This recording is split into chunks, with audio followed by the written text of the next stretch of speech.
Hey, good morning, friends. Or maybe I should say good evening for this one. Welcome to your side quest contact.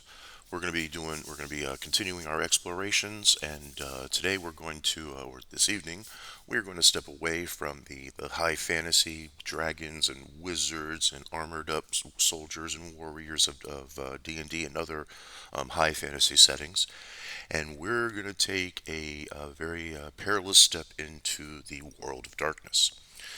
Now, and talk about Vampire the Masquerade.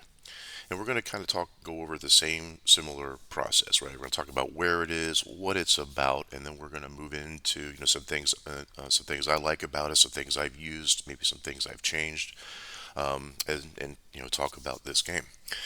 So, where is it? We'll start there. Now, this game is set in our world, our real world, but with a darker twist, right? That's why they call the setting the world of darkness.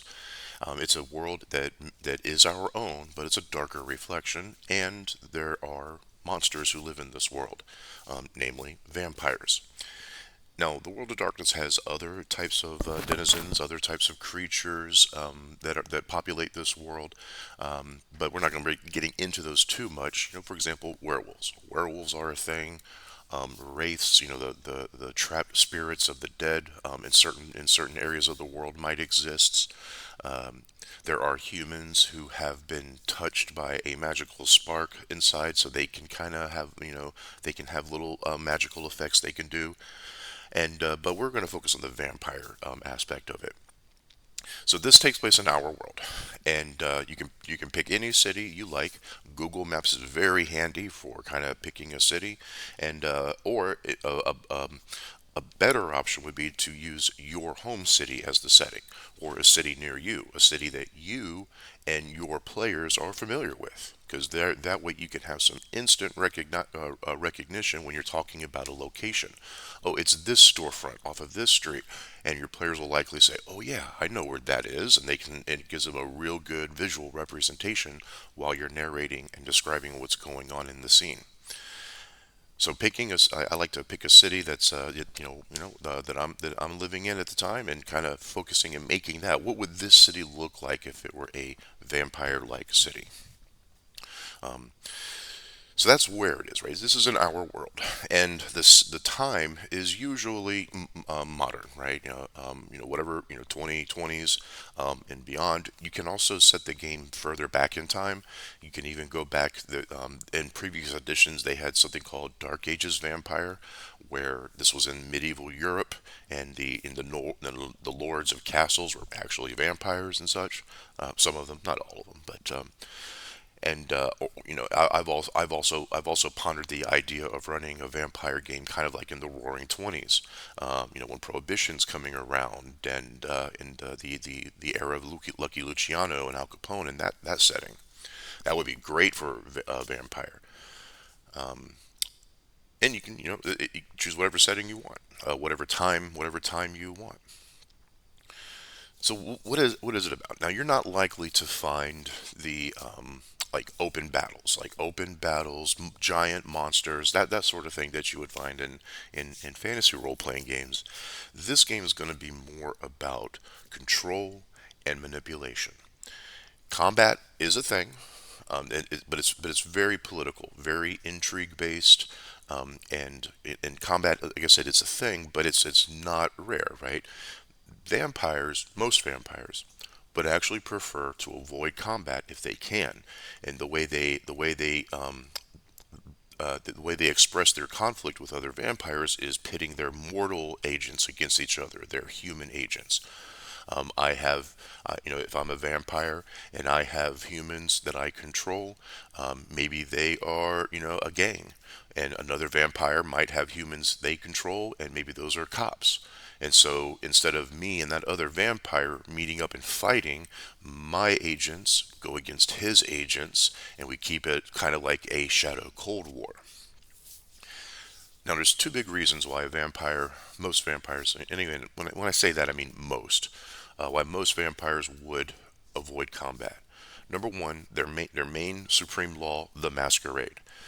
that dictates that they have to stay hidden. They have to remain in the shadows. They cannot be exposed publicly. History has proven what happens when humans become aware of vampires' existence.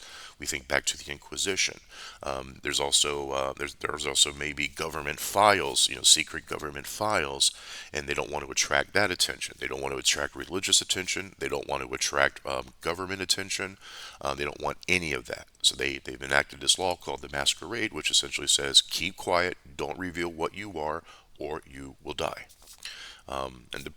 There's a whole authority a vampiric authority in a city that we'll talk about here in a minute. So that's one, right? So if you got out and like let's say you're a vampire that has a lot of physical powers, right? You're strong, you're fast, you're super tough, but that could be dangerous, right?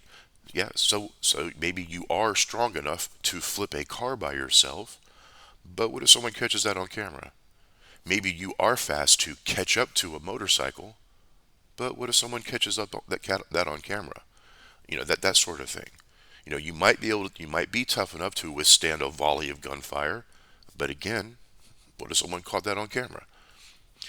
So someone with like physical superpowers has to be really careful in this scene, in this setting, because if they're discovered, then their existence is on the line. They might be judged, and a blood hunt may be issued for them because they're putting all the vampires in the city at risk. So that's reason one why they may avoid combat.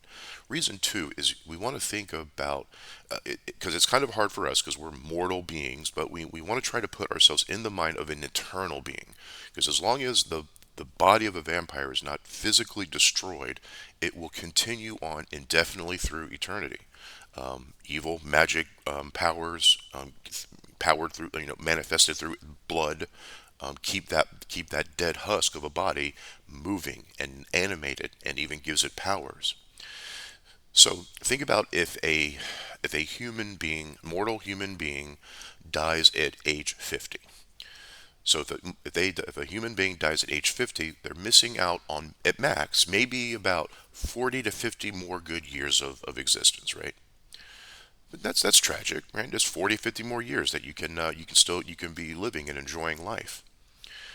When a vampire is destroyed or extinguished, it is giving up eternity.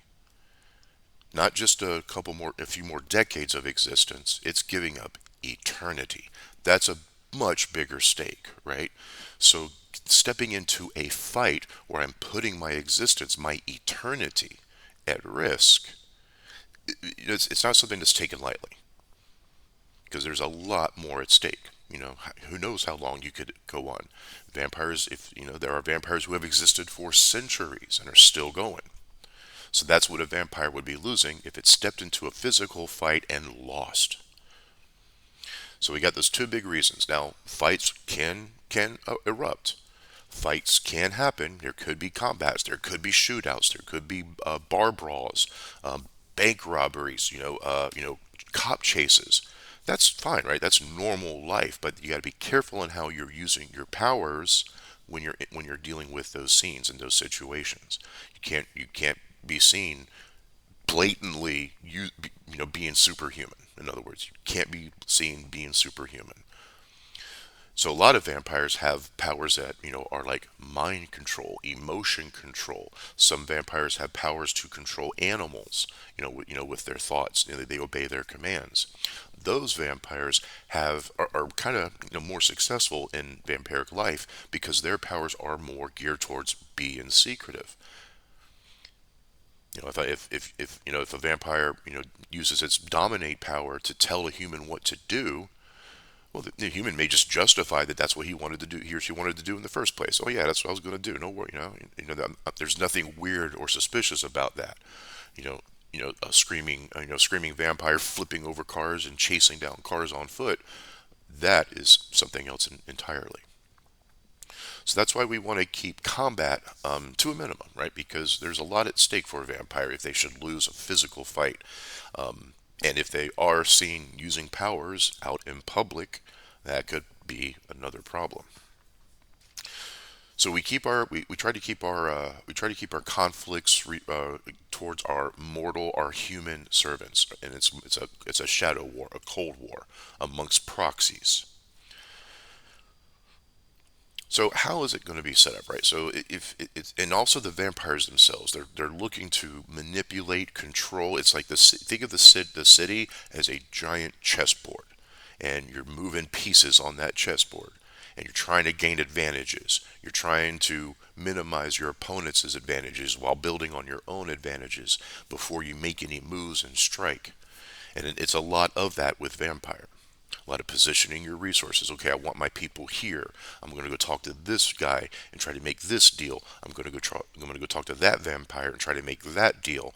And then we're all going to try to get together and backstab that vampire because we're all pissed at that vampire for some reason.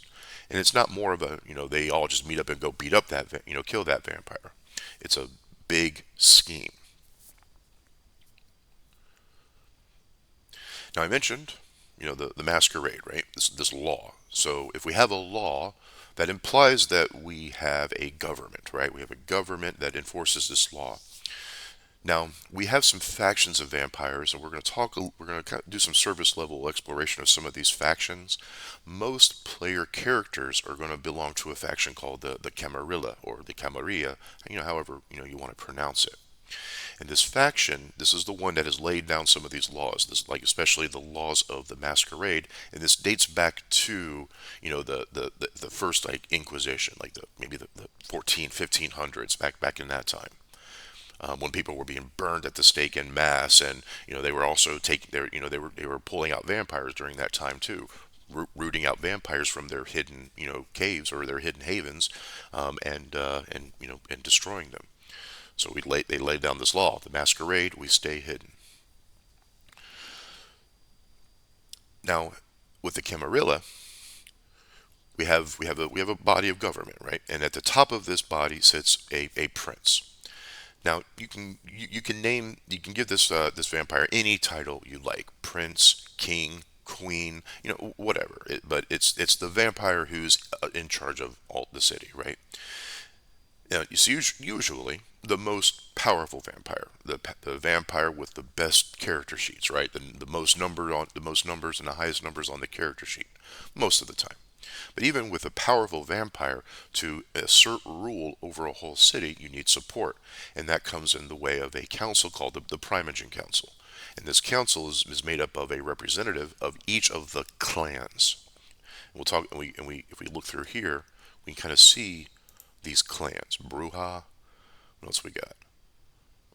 We're going to kind of get into these a little bit here as we move through. Gangrel. We got Malkavian.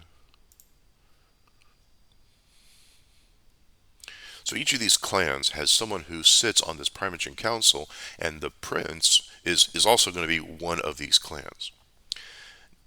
Now, how do we determine what clan our prince is going to be as we're setting up the game? We picked our city. I really like it. It's a good rule to go with is what is the city about? What is the city known for? And then, excuse me, and then kind of come up with a clan that fits that. Say, for example, it's a super business hub, right? This city is known for business. A lot of business done in the city. High rollers go through the city. That prince might be a Ventru. Let's say a city is known for entertainment, tourists. It's flashy. A lot of people come here. They like to be entertained. That prince might be a Toreador. And you can kind of just think about what the city is like, what it's known for, and find a clan to match, and that's the prince. Now, the prince has a number of officers who serve at his or her pleasure to help them out, right? Prince, even powerful vampires can't be everywhere at all points in time, monitoring and spying on everything. So we got some agents. They may have a seneschal who kind of administers the city. Maybe has meetings with the primogens outside of actual council meetings. Helps arranges meetings with the prince if anyone wants to talk to the prince. Essentially carries out and does the and makes known the edicts of the prince. The prince may have a sheriff, where that vampire is charged with keeping the masquerade intact and dealing with any breachers of that masquerade. The authority and the power of the sheriff does depend on the prince. Some sheriffs have like absolute power, and if they were to just like stake a vampire and drag it to the prince, that prince might not be caring. I mean, like, oh, what'd they do? Some princes may have more of a restraint on their sheriffs. It just depends on the political setup. How popular is this prince? How popular is this sheriff? How far can this sheriff go to implement the prince's will and enforce their law? The sheriff might have a couple deputies who are working under them to also implement the prince's edicts, the laws and rules of their society. And players, they'll pick one of these clans, right? They'll pick one of these clans and they'll make a character, and they'll they'll look over the features of the clans. Each clan has their own set of specific like superpowers. We call them disciplines, and they're unique and tailored to that clan. For example, let's go look at Bruja. The Bruja, they're kind of known for they're the roughnecks, right? They're the ones who we are willing to get into a fight, right? Because we do have we have powers that are related to strength, speed, and kicking ass.